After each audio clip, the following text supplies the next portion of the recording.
Hello everyone, I'm Paul and this is problem 3751. Total waviness of numbers in range 1. This is a medium problem that's relatively simple, so let's start.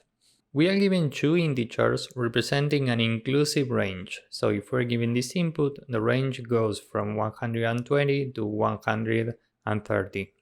We need to get the total sum of waviness for all the numbers in the range, and here is the requirement for this waviness. This is nothing but the total count of peaks and valleys in each number.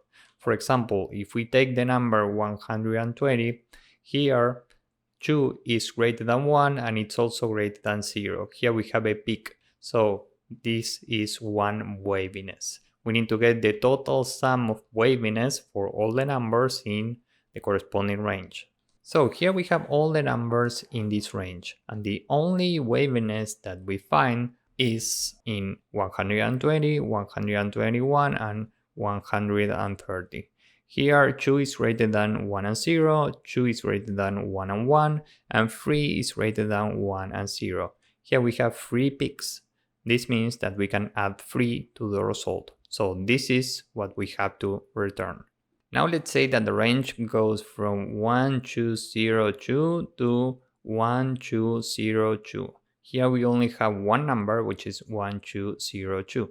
So what's the total waviness here? Well, we can take first these three elements. The element here in the middle is larger than the elements to the left and right, which means that here we can add 1 to the result. And next we can continue with these three elements. Here the element in the middle is smaller than the two adjacent elements, which means that we can add another 1 to the result, so this is 2. The final result in this case is 2. So the most intuitive solution for this is quite simple. We can iterate all the numbers in the corresponding range, and for each one we are iterating chunks of 3 digits, and that's how we know what's the value that we have to add in the result. So how do we iterate chunks of 3 digits here? Well, first we can transform the number into a string, and now we can go character by character starting from index 1.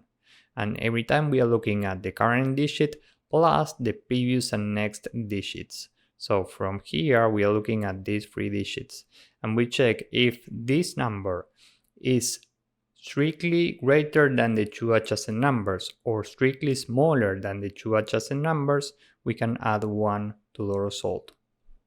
Next we continue with this index, which means that we are looking at these 3 numbers. Here the number in the middle is strictly smaller than the two adjacent numbers, so we add 1 to the result, and this is 2. And that's it. As soon as we step into the last index, we can break the loop and return the result, which is 2 here. Time complexity for this is big O of n, where n is the range that we are given, in this case 1, times log base 10 of the maximum number in the range that we are given. Why? Well, because log base 10 of each number corresponds to the amount of digits in each number, and the maximum number of digits is given by the maximum number in the range. So this is overall time complexity, and space complexity is big O of log base 10 of the maximum number in the range, because we are transforming each of these into a string. So with this in mind, let's go with the code. First we can say that the result is 0, and now for every number in the given range, which goes from num1 to num2, and this is an inclusive range, so here we need to add 1. Every time we transform the current number into a string, so we can do this in Python.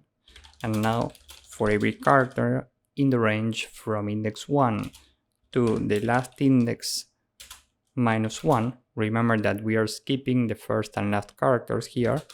Every time we check if si minus 1 is strictly smaller than si, and this is strictly larger than si plus 1, which means if we have a peak, meaning the number in the middle is strictly larger than the two adjacent numbers, or we have the opposite, meaning we have a value, here si minus 1 is strictly larger than si, and this is strictly smaller than si plus 1. As you can see, the number in the middle here is strictly smaller than the two adjacent numbers. In any of these two scenarios, we add 1 to the result. And after the main for loop, down here we can return result. So let's submit this and see if it works. As you can see, this works and it's very efficient. So if you found this useful, please drop a like, subscribe, and see you in the next one. Bye bye.